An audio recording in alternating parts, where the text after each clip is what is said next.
नमस्कार। अब हम लोग निकल रहे हैं हमारे गांव देवरी। बहुत खुशी होती है जब जब भी अपने घर जाते हैं। खुशी का कारण ये भी है कि वो पुरानी यादें, वो लोग जिनके सामने हम बच्चे हैं, उन सभी को देखना, मिलना। हो सकता है वहां कुछ काम ना हो, लेकिन बिना काम के जीना, सुकून से बस जीना, उसका आनंद ही अलग है। तो देखते हैं, यात्रा में आपको कुछ कुछ अच्छे दृश्य भी दिखाएंगे, क्योंकि बहुत अच्छी जगह है हमारा घर। ठीक है, लेट्स गो। निकलने से पहले ही हमें भूख लगाई है, तो हम राजस्थान मिष्ठान भंडार से कुछ समोसे, जो भारत में बिकने वाली शायद सबसे ज्यादा मात्रा की नाश्ता है, शायद भारत में सबसे ज्यादा बिकने वाला नाश्ता समोसे ही है, तो वो ले रहे हैं और फिर निकलेंगे। चलिए, समोसे ले लिए हैं, अब निकलते हैं। नमस्कार। अभी हमें रास्ते में घर जाने के NH12 जो है, पहले था NH45, अब वो हो गया है। उस रोड से हम जा रहे हैं। देखिए कितना अच्छा है, खेत, पर्वत, तालाब, सब कुछ रास्ते में पड़ता है।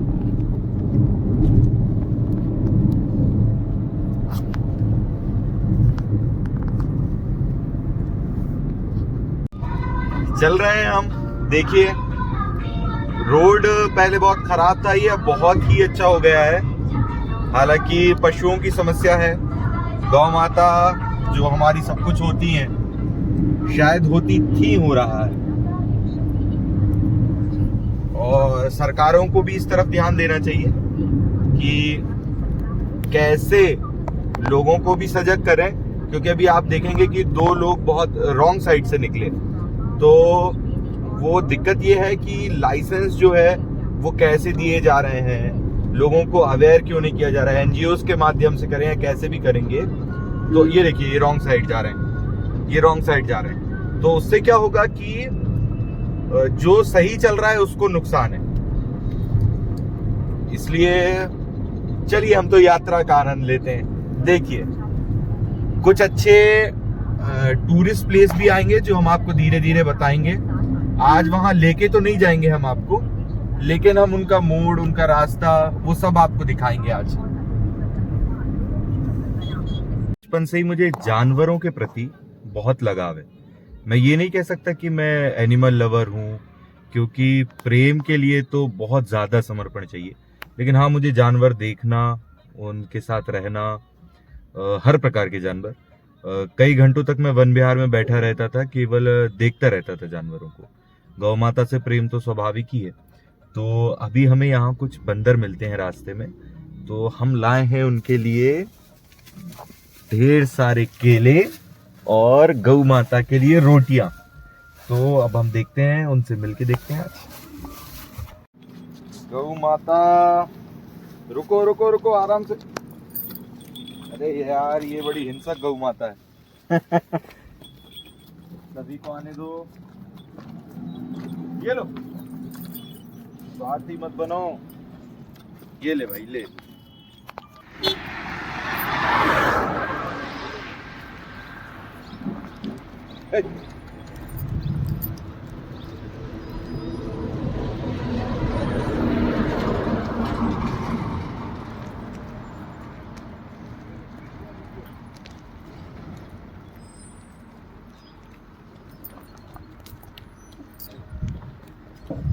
गौ माता के प्रभाव के कारण बंदरों की संख्या कम है, नहीं तो अभी तक बंदर हमें घेर लेते।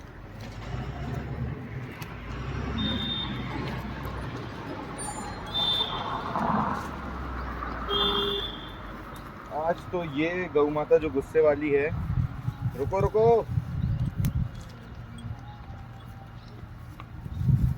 ये आपस में लड़ रही हैं। वीडियो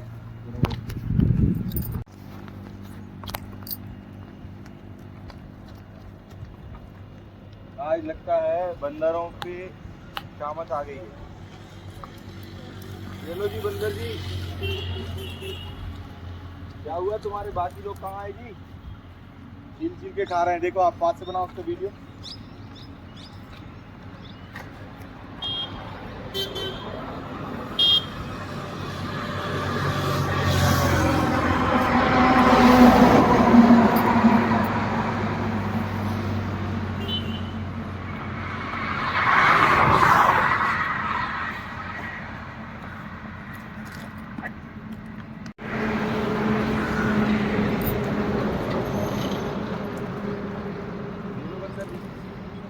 बंदर कुछ बीमार भी है, ले लो जी।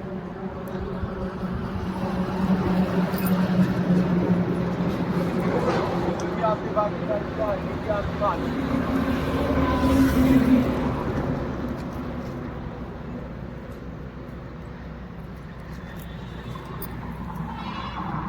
तो अभी बंदर तो आज हमें मिले नहीं है ज़्यादा, 2 मिले हैं। तो हम मुझे गिराने के लिए तैयार है।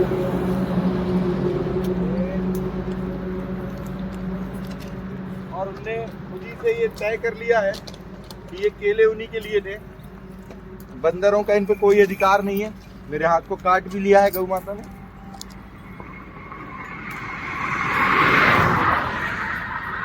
वन विभाग को ये भी ध्यान देना चाहिए। देखिए आप, ये बंदर जो है इसको गले में पूरा सूजन है, तो हो सकता है वो बीमार हो। और यहाँ अचानक बंदर कहाँ गायब हुए पता नहीं चल रहा है। चलिए अब हम आगे चलते हैं घर की तरफ। चलिए, आप लोगों को पता ही होगा रातापानी अभयारण्य के बारे में। तो हमारे रास्ते में ये रातापानी अभयारण्य ये है। रायसेन जिले में 2 अभयारण्य आते हैं, सिंघोरी और रातापानी। रातापानी को संभवतः टाइगर रिजर्व के रूप में भी अभी घोषित किया है। मैं कंफर्म नहीं हूँ, शायद मेरा अभी ध्यान से मैंने सुना नहीं इस बारे में, लेकिन ये अभयारण्य तो है रायसेन जिले। और बहुत अच्छी टाइगर की जनसंख्या भी है इसमें। इसके बाद हमें पड़ेगा बाड़ी, बरेली, उदयपुरा, देवरी। बाड़ी में हिंगलाज माता का मंदिर, और बाड़ी का जो डैम है वो, चीन में हनुमान जी बहुत प्रसिद्ध हैं, अभी सबको पता चलने लगा है। उसके बाद उदयपुरा। क्या है कि इस पूरी पट्टी पे जैसे ही हम बाड़ी को क्रॉस करेंगे तो राइट हैंड पे नर्मदा माता की पट्टी आ जाएगी। तो उसके बाद नर्मदा जी की खासियत ये है कि वहाँ बहुत सारे सिद्ध संत तो रहे हैं, लेकिन वो बहुत ही मौन गौण रूप से रहे हैं, तो अधिकांश लोगों को पता नहीं चलता। लेकिन एक एक सिद्ध संत अपने आप में प्रभु है। तो आज हम हर स्थान पे तो नहीं जाएंगे, लेकिन आपको बताना चाहूंगा कि आप यदि आना चाहें तो ये घूमने के लिए बहुत अच्छी जगह है। एक लॉन्ग ड्राइव का आनंद भी आप ले सकते हैं। उसके बाद आप चाहें तो बाड़ी का स्टॉप लें, जहाँ हिंगलाज माता, या जहाँ अभी हम हैं रातापानी अभयारण्य, यहाँ भी कुछ रिसोर्ट्स हैं, वहाँ आप रुक सकते हैं। ये पूरा राइट हैंड पे जो है ये रिजर्व एरिया है रातापानी के लिए। चलिए, तो अब हम बाड़ी के पुल पे मिलते हैं। शशांक शेखर चंद्रमौलि चिदंबरा, कोटि कोटि प्रणाम शंभु, कोटि नमन दिगंबरा, कोटि कोटि प्रणाम शंभु, कोटि नमन दिगंबरा।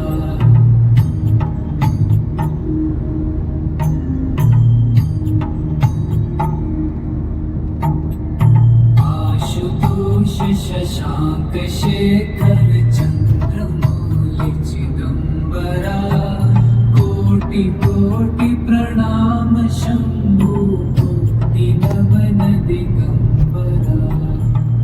स्वरूप का आपको सतपुड़ा और विंध्याचल पर्वत श्रृंखलाओं के बारे में पता होगा। हम लोग भाग्यशाली हैं, रायसेन में ये दोनों श्रृंखलाएं निकलती हैं। देखिए सामने, यदि आप देख पा रहे हो, विजिबिलिटी आ रही हो।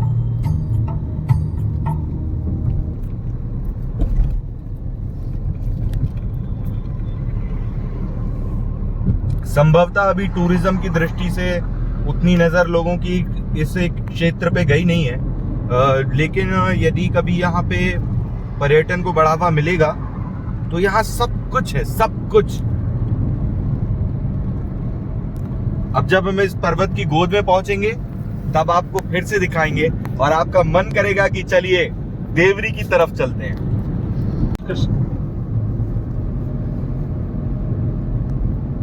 ये देखिए, अभी हमारे बाएं हाथ पे बारना डैम है और हम अभी पर्वत की गोद में हैं। इंसान ने अपनी खुशी के लिए, अपनी सुविधा के लिए पर्वतों को काटा है।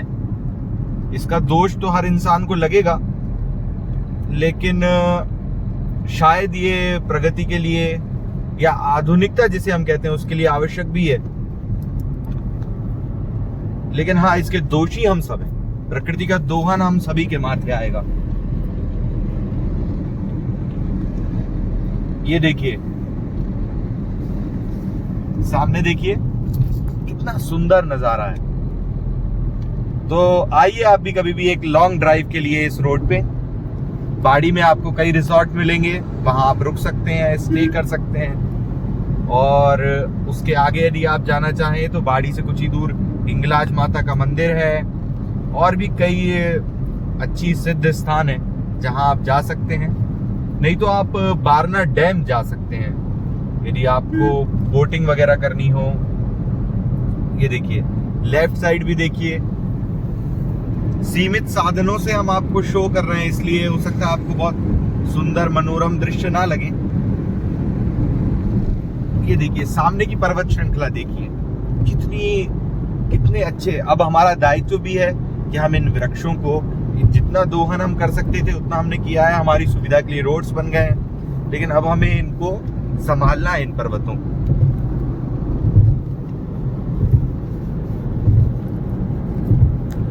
चलिए, अभी हम आ गए हैं, चीन धाम तक आ गए हैं और कई लोग यहाँ से चीन से बहुत अच्छे से परिचित हैं।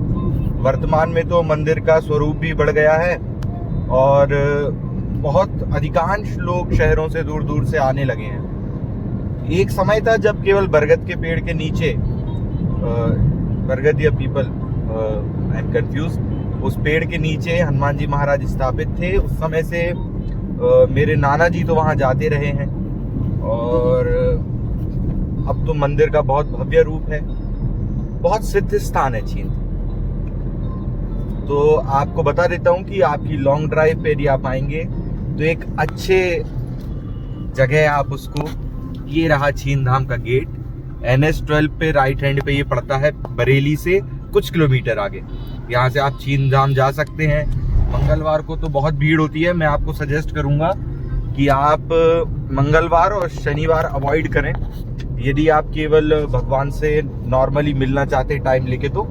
और यदि आप चाहते हैं कि नहीं मुझे मंगलवार करना है, तो कई लोग भोपाल से आते हैं। एक टूर बनाइए, एक टीम बनाइए और आइए चीन धाम में। वहां पे आपको प्रसादी तो मिल ही जाती है, प्रसाद की व्यवस्था रहती है वहां पे। कई भंडारे चलते रहते हैं। हाँ, और चीन का मावा वाला प्रसाद लेना ना भूलिएगा। जामगढ़ करके ये जगह है, ये NH-12 से ही, सॉरी NH-45 से आप लेफ्ट हैंड पे जाएंगे तो मुझे लगता है 8 किलोमीटर पे आ जाता है। जामवंत जी की गुफाएं यहाँ पे हैं। उनका बहुत ही वर्णन आता है कि जामवंत जी के बारे में। जामवंत जी जिन पर्वत श्रृंखलाओं पे रहे हैं, अभी कोहरा बहुत है तो क्वालिटी भी कमज़ोर है तो आपको दिखा नहीं पा रहे हैं। और वहाँ पे एक भगदेई गांव भी है जहाँ पे बहुत प्रसिद्ध एक संत बालूदास जी महाराज हुए हैं। उनके कई अनुयायी जो सिंगा पंथ कहलाता है उस परंपरा में यहाँ पे हैं। तो यहाँ देखिए, आप दोनों चीज़ों का मेल मिलेगा आपको कि हिस्टोरिकल प्लेस भी है, स्पिरिचुअल प्लेस भी है। और जामवंत जी खुद भी जो हैं वो बहुत ही स्पिरिचुअल हैं। हनुमान जी को उनने चेताया है। महाभारत काल में भी जामवंत जी हैं, रामायण काल में भी जामवंत जी हैं। तो कभी ना कभी आप यदि NH-45 से सफ़र करें तो जामगढ़ के लिए ज़रूर जाएं। अब हम आगे आपको मिलवाने जा रहे हैं एक और अच्छी जगह से, रास्ता बताएंगे आपको, जो है ओशो की जन्मस्थली। चलिए आइए। तो ये गांव है कुछवाड़ा और इस गांव में हुआ था ओशो का जन्म। वो जो सफ़ेद बिल्डिंग आपको दिख रही है वही बिल्डिंग है जिसमें ओशो का जन्म हुआ था। और अभी कुछ दिन पहले मुरारी बापू भी यहाँ आए थे। तो आप समझ सकते हैं कि कितना पावरफुल एरिया है ये। पर्यटन की दृष्टि से तो अभी अछूता सा दिखता है, लेकिन बहुत संभावनाएं हैं सरकार के लिए भी और उद्योगपतियों के लिए भी। एक पॉजिटिव स्पिरिचुअल हिस्टोरिकल टूरिज्म यहाँ डेवलप हो सकता है। तो हम कोशिश करेंगे। और कभी आप भी आइए, यदि आपको ओशो में स्पिरिचुअलिटी में इंटरेस्ट है तो यहाँ पे लेफ्ट लीजिए और मुड़ जाइए। ओशो की जन्मस्थली, उस पावर को फील करिए।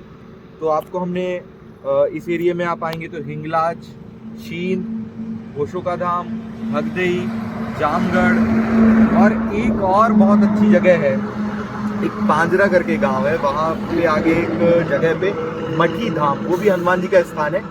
वहाँ पे बहुत अच्छा हनुमान जी महाराज का मंदिर बन रहा है, जिसमें पूरी रामचरितमानस दीवारों पे लिखी जाएगी। तो आज हम आपको कहीं ले तो नहीं जा रहे हैं, लेकिन आपको एक आइडिया दिया है इस एरिया का। अब जल्दी जाना है घर, क्योंकि मम्मी पापा याद कर रहे हैं। आज 11 है, तो जाके कुछ अच्छी फलाहार करना है। और समोसे तो हम खा चुके हैं, लेकिन फिर भी फलाहार का अपना मजा है। तो चलिए अब लेट नहीं करते हैं, जल्दी घर जाते हैं, वरना आज पापा से डांट पड़ेगी। गए हैं देवरी, ये देखिए पर्वत श्रृंखलाएं देखिए। हो सकता है आपको प्रॉपर ना दिख रही हूँ। ये देखिए, यहाँ भी देखिए, ये देखिए, पूरा देवरी जो है वो पर्वत की गोद में है। एक छोटा पर्वत है और पास में ये सतपुड़ा विंध्याचल की श्रृंखलाएं हैं। 6 किलोमीटर दूर नर्मदा मैया है। ये हम मुड़ रहे हैं अब अपने गांव देवरी के लिए, जो अब बन चुका है शहर। अब है ये नगर पंचायत देवरी, नगर परिषद देवरी आपका हार्दिक स्वागत करती है। ये देखिए बोर्ड, हमारी ग्राम पंचायत बन गई है नगर परिषद। चलिए अब चलें घर की ओर। तो हम पहुंच गए हैं, ये हैं पिताजी, इंतजार कर रहे हैं हमारा, और हम लोग लेट हैं। और वो है हमारा घर। अब बैक करके पीछे ले जाओ। हर बार हमारे आने पे ये रिचुअल होता है। ठीक है भाई, करिए।